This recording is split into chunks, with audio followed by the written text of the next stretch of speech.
وأما الرعد والبرق فسببهما أن الدخان إذا ارتفع واحتبس فيما بين السحاب فيما صعد من الدخان إلى العلو مزق السحاب تمزيقا عنيفا.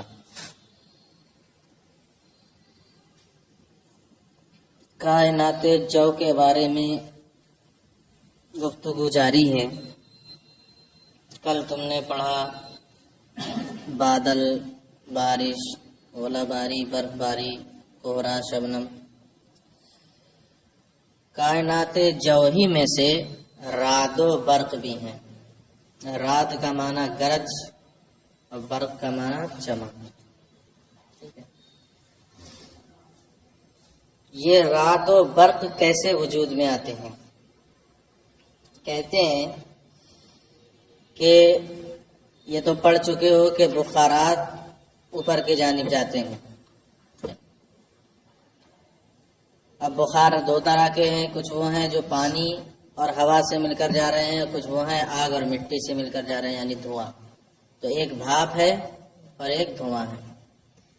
یہ بھی یاد رکھو کہ بخار میں جب تک حرارت خوب باقی رہے گی وہ اوپر ہی کو جانا چاہے گا. کیوں؟ کیونکہ آگ کا حیز کدھر ہے؟ اوپر ہی کو جانا. ٹھیک ہے. تو جب تک بخار کے اندر حرارت ہے یعنی وہ گرم ہے وہ اوپر ہی جانا چاہے گا. اس پہ یاد رکھنا. اب سنو، کہتے ہیں کہ کبھی کبھی جب دھواں بخار یعنی بھاپ کے ساتھ مل کر اوپر جاتا ہے اور بھاپ طبقہ زمہریریہ میں جا کر جم جاتی. جب طبقہ زمہریریہ میں پہنچی تو کیا ہو گئی؟ جم گئی. جب بھاپ جم جاتی ہے یعنی بادل بن جاتی ہے، اب جو دھواں تھا وہ اسی میں قید ہو جاتا ہے، اسی میں محبوس ہو جاتا ہے. دونوں مل کر گئے تھے نا. دھواں بخار بھاپ کے ساتھ مل کر چڑھا اوپر. جب طبقہ زمہریریہ میں پہنچے تو جو بھاپ تھی وہ کیا بن گیا؟ بادل بن گیا، جم گیا. اسی کے ساتھ دھواں بھی تھا تو دھواں کیا ہو گیا؟ اس میں قید ہو گیا، وہ نہیں جم پایا. اب اگر وہ دھواں زیادہ گرم ہوتا ہے تو اب وہ کدھر جانا چاہتا ہے؟ اوپر. تو وہ بادل کو پھاڑتا ہے اوپر جانے کے لیے. جب بادل پھٹتا ہے تب کیا ہوتا ہے؟ گرج ہوتی ہے، آواز آتی ہے. ٹھیک ہے. اور اگر ہار نہ ہو وہ دھواں بلکہ وہ بھی برودت کی وجہ سے کیا ہو گیا؟ جم گیا، یعنی ثقیل ہو گیا. جب ثقیل ہو گیا تو اب نیچے آنا چاہے گا. ثقیل ہو گیا تو کدھر ہوگی واپسی؟ نیچے کو واپسی ہوگی. تو نیچے کی طرف آتا ہے تب بھی بادل کو کیا کرتا ہے؟ پھاڑتا ہے نکلنے کے لیے. دونوں صورتوں میں کیا پیدا ہوتی ہے؟ گرج. ٹھیک ہے. تو یہ ہے رعد کی وجہ کہ بادل میں جب دھواں قید ہو جاتا ہے تو وہ اس سے نکلنے کے لیے جب بادل کو پھاڑتا ہے تو اسی سے کیا پیدا ہوتی ہے؟ گرج پیدا ہوتی ہے. یہ تو گرج ہو گئی. برق. اور اگر یہی دھواں شدید ہوتا ہے تو کبھی کبھی بادل کے وہ پھاڑتے وقت رگڑ لگتی ہے بادل پہ. کیا لگتی ہے؟ رگڑ. اب تو زمانہ ختم ہو گیا، ماچس کی تیلی اس فرش پہ بھی جل جائے گی. جلائیے کبھی، دیکھنا ٹرائی. ایسے مارنا، چمک پیدا ہوگی، اس کے بعد ماچس کی بتی جل جائے گی. ایسے بھی دو پتھروں کو لڑاؤ تو آگ کے چرکے نکلتے ہیں کہ نہیں نکلتے؟ ٹھیک ہے. ایسے ہی جب دھواں نکلنا چاہتا ہے تو حرارت شدت کی ہوتی ہے، زیادہ ہوتی ہے، تو پھاڑتے وقت ہلکا سا شعلہ زن ہو جاتا ہے، یعنی جل جاتا ہے. جب جلتا ہے تو وہی کیا ہو جاتی ہے؟ چمک پیدا ہوتی ہے. تو کبھی کبھی تو یہ شعلہ جو بھڑکتا ہے دھوئیں میں بادل کو پھاڑتے وقت بہت لطیف ہوتا ہے، یعنی جلتا ہے اور ختم ہو جاتا ہے. تو وہی کہتے ہیں بجلی چمک رہی ہے. کیا کہتے ہیں؟ بجلی چمک رہی ہے. جلتا ہے، بجھ جاتا ہے. بادل کو پھاڑا، نکلا اور ہلکی سی لائٹ بھی جلی. اور کبھی کبھی یہ رگڑ یعنی شعلہ اتنا مضبوط، اتنا طاقتور ہوتا ہے کہ پوری رگڑ کے بعد بادل سے الگ ہو کر زمین تک آتا ہے اور چیزوں کو جلا دیا کرتا ہے. اسی کو صاعقہ کہتے ہیں، یعنی بجلی. اسی کو کیا کہتے ہیں؟ صاعقہ. تو کبھی یہ لطیف ہوتی ہے رگڑ تو وہیں جلتی ہے، بجھ جاتی ہے. اور کبھی لطیف نہیں ہوتی بلکہ بہت طاقتور ہوتی ہے تو جلتی ہے اور جل کے زمین تک گرتی ہے، جس سے چیزوں کو جلا دیا کرتی ہے، اسی کو کیا کہتے ہیں؟ صاعقہ. ملاؤ. وَأَمَّا الرَّعْدُ وَالْبَرْقُ، رعد و برق کا سبب یہ ہے کہ دھواں جب اوپر کو چڑھتا ہے تو بادلوں چڑھنے والے بادل یعنی بھاپ کے درمیان محبوس ہو جاتا ہے. اوپر چڑھنے والا دھواں اوپر چڑھنے والی بھاپ کے ساتھ مل کر کیا ہو جاتا ہے؟ محبوس ہو جاتا ہے. مزق السحاب تمزیقا عنیفا، تو وہ پھر بادل کو تیزی کے ساتھ پھاڑتا ہے. فیحصل صوت حائل، تو ایک خوفناک آواز ملتی ہے، حاصل ہوتی ہے. فہو رعد، وہی کیا ہے؟ رعد ہے، گرج. کیسے؟ بے تمزق ہی، بادل کو پھاڑنے کی بنیاد پر ایک گرج پیدا ہوتی ہے. وَإِنِ اشْتَعَلَ الدُّخَانُ بِالْحَرْكَةِ، اب اگر حرکت کی وجہ سے، یعنی جب دھواں پھاڑ رہا ہے، حرکت کر رہا ہے، اسی وقت شعلہ زن بھی ہو گیا، کانا برقن و صاعقتن، تو وہی برق اور صاعقہ ہوتی ہے. تو اگر وہ وہیں جل کر بجھ جائے وہ برق ہے، اور نیچے تک آئے وہی کیا ہے؟ صاعقہ ہے. وَأَمَّا الرِّيَاحُ فَقَدْ تَكُونُ بِسَبَبِ أَنَّ السَّحَابَ إِذَا ثَقُلَ لِكَثْرَةِ الْبَرْدِ اندفع إِلَى السِّفْلِ فَصَارَ هَوَاءً مُتَحَرِّكًا. وقد تكون لاندفاع بأرض فيصير السحاب من جانب إلى طرف آخر، وقد تكون لانبساط الهواء بالتخلخل في جهة، وقد تكون بسبب برد الدخان المتصاعد ونزوله. اب سنو، یہ جو آندھیاں آتی ہیں یہ کیسے آتی ہیں؟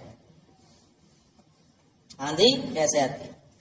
فضا میں ہوا تو ہر طرف ہے، فضا میں کیا ہے؟ ہوا ہر طرف. کہتے ہیں یہ جو آندھیاں ہوتی ہیں اس کے کئی سبب ہیں، تیز ہوائیں آندھیوں کے.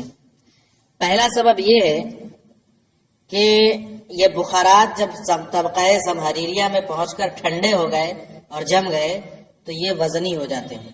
کیا ہو جاتے ہیں؟ بھاری. کبھی کبھی کیا ہو جاتے ہیں؟ یہ بہت زیادہ وزنی تو ہوں گے بہرحال. تو زیادہ ٹھنڈ ہونے کی وجہ سے وہاں جا کر جم جاتے ہیں اور وزنی ہو جاتے ہیں. اب جب وزنی ہوتے ہیں تو تیزی کے ساتھ نیچے کو جھٹکا مارتے ہیں،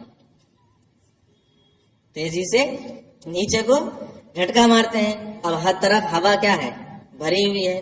یہ کتاب ہے، ابھی کوئی ہوا نہیں ہے، تیزی سے نیچے لاؤ، نیچے ہوا لگے گی یا نہیں لگے گی؟ لگے گی.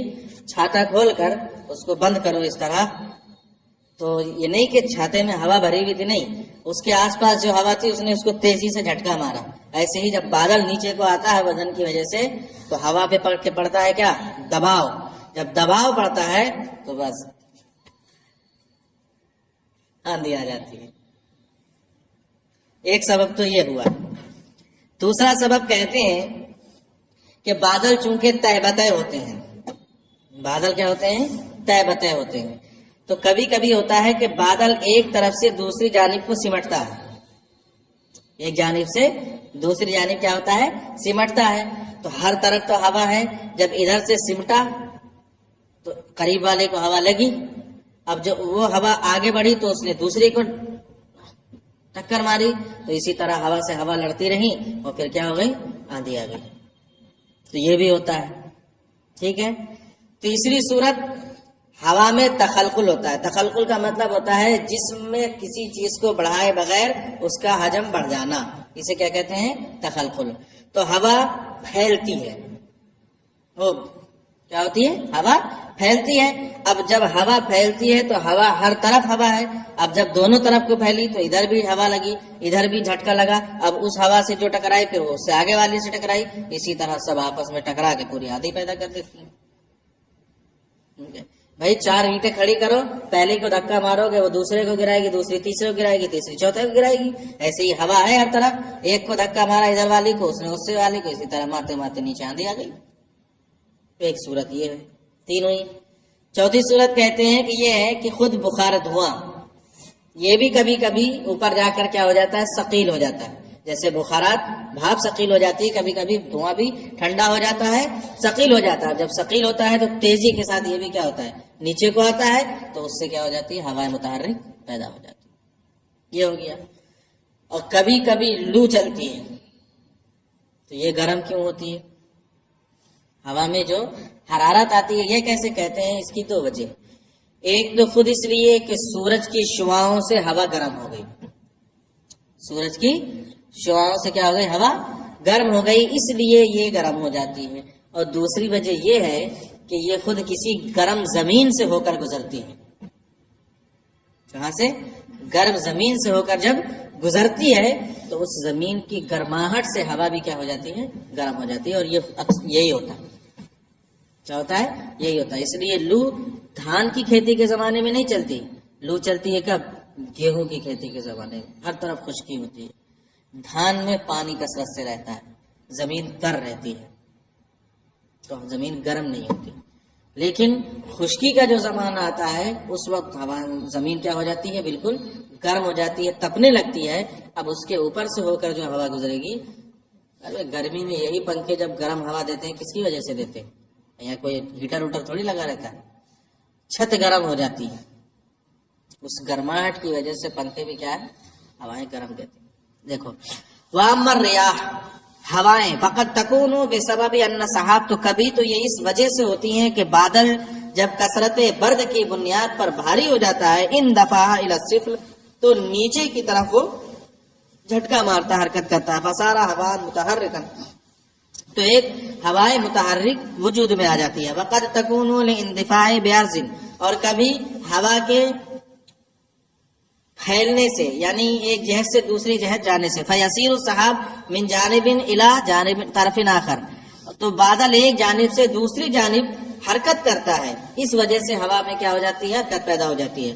وقد تکون لانبساط الهواء بالتخلخل فی جہت، یا کبھی کبھی تخلخل کی بنیاد پر ہوا ایک جہت میں پھیلتی ہے تو اس کی بنیاد پر ہوا متحرک ہو جاتی ہے. وقد تکون بسبب برق الدخان المتصاعد ونزوله، اور کبھی کبھی اوپر چڑھنے والے دھوئیں کے ٹھنڈے ہونے کی وجہ سے، ونزوله، اور پھر اس کے نیچے کو گرنے کی وجہ سے بھی ہوائیں متحرک پیدا ہو جاتی ہے.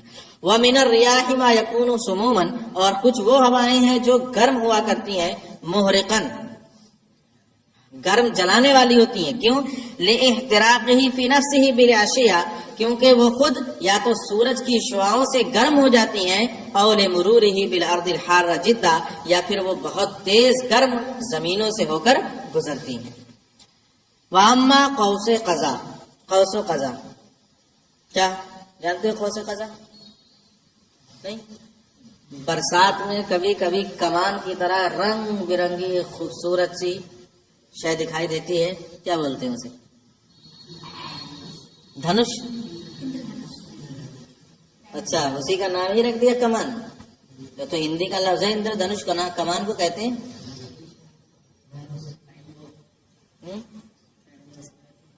ہندی میں اسی کو دھنش کہتے ہیں، کمان ہی کو. خیر وہ کمان نما ہوتی ہے، ہمارے یہاں اس کو دھنک بولتے ہیں، کاف سے دھنک اردو میں. بہرحال قوس قزا یہ کیسے بنتی ہے؟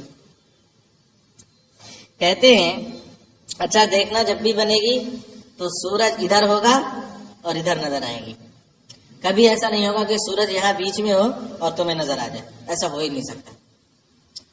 سورج جتنا نیچے جائے گا وہ اتنی زیادہ بڑی دکھے گی، اور جتنی اوپر رہے گا اتنی زیادہ چھوٹی ہوگی، اور اگر یہاں ہوگا بیچ میں تو دکھے گی نہیں. ٹھیک ہے؟ کیا وجہ ہے اس کی؟ اس کی وجہ یہ ہے کہ آفتاب جب جانب مخالف میں آ جاتا ہے اس طرف، تو ادھر بخار کے کچھ صاف شفاف ذرات پائے جاتے ہیں، اجزا پائے جاتے ہیں، بخارات، چڑھنے والے بخارات کے. ٹھیک ہے؟ اور ان بخارات کے پیچھے کوئی لطیف چیز بھی ہو، مثلا پہاڑی ہو، تو اور زیادہ خوبصورت نظر آئے گی. یوں تو وہ یہاں بھی دکھ جائے گی، وہ اس لیے دکھتی ہے کہ اس طرف پیڑ وغیرہ ہوتے ہیں. اس طرف کیا ہوتے ہیں؟ پیڑ وغیرہ. اگر پہاڑی ہو تو وہ اور خوبصورت ہو جائے گی. اس طرف پہاڑی ہو، اس کے پیچھے کی طرف، اور اس کے ادھر یہ نظر آئے تو اور بڑی دکھے گی. یہاں کتنے لائن کی دکھتی ہے اندازہ کیا کبھی؟